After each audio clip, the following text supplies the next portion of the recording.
ये हैं विजय प्रताप जी। गांव में बहुत बड़े जमींदार। जमींदारी तो चली गई थी, लेकिन रुतबा उनका वैसा ही था। आसपास के ज़िलों में उनका बहुत नाम था। वह तरह तरह के धार्मिक आयोजन करते। उन्होंने कई धर्मशाला, मंदिर बनवाए। लोग उनकी बहुत इज्जत किया करते थे। उनके पास बहुत सारी खेती थी। वह उनके खेत मानो फसल नहीं उगाते थे, जैसे सोना ही उगलते हों। जिस काम में वह हाथ डालते उन्हें फ़ायदा ही फ़ायदा होता था। धीरे धीरे उनका रुतबा और भी बढ़ता गया। लोग उनसे कर्ज भी लेने आते, लेकिन वह किसी से भी वापस पैसा नहीं मांगते थे। अगर दे दिया तो भी ठीक, न दिया तो भी ठीक। और कुंवारी लड़कियों की शादी करवाते, गरीब की मदद करते, कभी किसी की बीमारी में पैसा देते, लेकिन वह कभी उनसे वापस नहीं मांगते थे। इसलिए लोग उनकी बहुत इज्जत किया करते थे।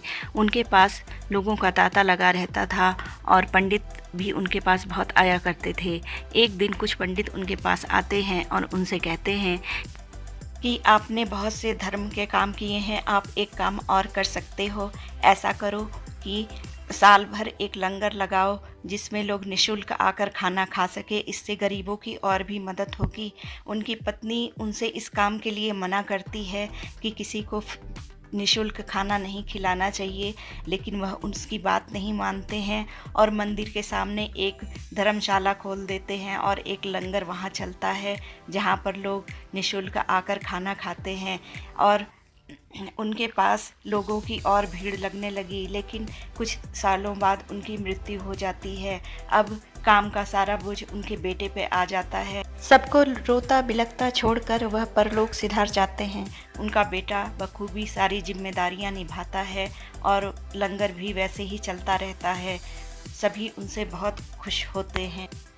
वह अपनी माँ का भी बहुत ध्यान रखता है, लेकिन उसकी पत्नी उससे असंतुष्ट रहती थी। उसकी पत्नी को लंगर चलाना बिल्कुल पसंद नहीं था। एक दिन वह अपने पति से कहती है कि देखो जी, इस तरह लंगर मत चलाओ, किसी को भी निःशुल्क कुछ भी नहीं खिलाना चाहिए। ऐसे तो हमारे सारे पैसे ख़त्म हो जाएंगे, हमारे बच्चों के लिए क्या बचेगा। उसका पति कहता है कि हमारे पास बहुत कुछ है, तुम्हें चिंता करने की ज़रूरत नहीं है। लेकिन फिर वह नहीं मानती है और उससे कहती है कि इस लंगर को अब बंद कर दो, अब तो पिताजी नहीं रहे। ये काम मेरे पूजनीय पिताजी ने शुरू किया था, इस काम को मैं बंद नहीं कर सकता, चाहे मेरे पास पैसे की कितनी भी कमी आ जाए। लेकिन मैं गरीबों को भोजन खिलाना बंद नहीं करूँगा। एक बार वह सोया हुआ था, तभी स्वप्न में उसे अपने पिता दिखाई देते हैं और वह उससे कहते हैं कि बेटा, तुम जो लंगर चलाते हो उसे बंद कर दो। वह सुबह उठकर यह बात अपनी माँ से बताता है। उसकी माँ कहती है कि इन सपनों का कभी कभी कोई मतलब नहीं होता। वह पंडितों से भी पूछता है तो वह कहते हैं हो सकता है तुम्हारे पिता कुछ अशांत हैं, ऐसा करो तुम पूजा करा लो। फिर वह कई तरह की पूजाएँ कराता है, लेकिन फिर यह क्या हुआ, उसे फिर भी वही सपना आता है कि बेटे लंगर बंद करा दो, बेटे लंगर बंद करा दो। उसकी पत्नी जब सपने की बात सुनती है तो वह कहती है कि मैं न कहती थी कि लंगर बंद करा दो, लंगर बंद करा दो। देखो अब पिताजी की भी यही इच्छा है। उसका पति गुस्सा हो जाता है और कहता है कि तुम फिर से वही बकवास करने लगी और क्या पता पिताजी सारा पुण्य खुद ही कमाना चाहते हों, इसलिए वह मुझे लंगर बंद करने को कह रहे हैं। मैं लंगर बंद नहीं करूँगा, मैं भी पुण्य कमाऊँगा। वह अपनी पत्नी से नाराज हो जाता है। उसके पिता फिर सपने में आते हैं और उससे कहते हैं कि बेटे लंगर बंद करा दो। वह अपने पिता से पूछता है कि आप मुझे ऐसा क्यों कह रहे हैं। पिताजी, आप ऐसा क्यों कर रहे हैं, मुझे लंगर करने के लिए मना क्यों कर रहे हैं, मैं भी तो कुछ पुण्य कमाना चाहता हूँ। पिताजी, आप मुझे सपने में आकर केवल यही बात क्यों कहते हैं, इसके पीछे का क्या राज है और आप रोक क्यों रहे हैं, आपको किस बात का कष्ट है, क्या मैं कोई पूजा करवा दूं, या फिर आप बताएं मैं ऐसा क्या करूं ताकि आपकी आत्मा को शांति मिल जाए। तो वह कहते हैं कि मुफ्त में भोजन कराने से कोई पुण्य का खाता जमा नहीं होता, इसलिए बेटा तुम यह लंगर बंद कर दो। लोगों को मुफ्त में खाना खिलाने की वजह से यहाँ पर मुझे मार पड़ रही है। मुझे यमराज के दूत रोज मारते हैं और कहते हैं कि तुमने लोगों को मुफ्त में खाना खिलाकर उन्हें आलसी, कामचोर और भिखारी बना दिया है। उनके काम करने की आदत खत्म हो गई है। जब उन्हें मुफ्त में खाना मिल जाता है तो फिर वह काम क्यों करेंगे। मैंने पृथ्वी पर मनुष्य को भेजा था काम करने के लिए, वह कर्म भूमि है और सबको अपने जन्म के अनुसार कर्म करने हैं।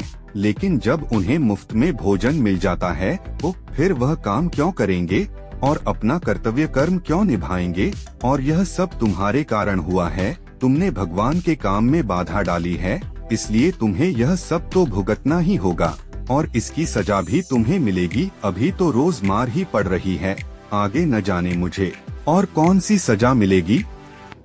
जब वह सुबह उठता है तो सपने की बात सोचकर उसे चक्कर आने लगते हैं। वह अपनी पत्नी और अपनी माँ को अपने पास बुलाकर सपने की सारी बात बताता है तो उसकी माँ और उसकी पत्नी दोनों कहती हैं कि यह सपना सच हो सकता है और तुम्हें लंगर बंद कर देना चाहिए। माँ भी यही कहती है। फिर वह पंडितों की राय लेता है। पंडित भी उससे यही कहते हैं कि लंगर को बंद कर देना चाहिए और यह न्याय संगत भी है। उसे भी यही बात समझ में आती है और वह लंगर को बंद कर देता है। फिर वह सपना उसे कभी भी नहीं आता है। मित्रों, यह कहानी हमें यह बताती है कि हर किसी को अपने कर्तव्य कर्म का निर्वहन अवश्य ही करना चाहिए, क्योंकि ऐसा करके ही मुक्ति है, संतुष्टि है और मन में शांति है। गीता का कर्मयोग भी हमें यही शिक्षा देता है।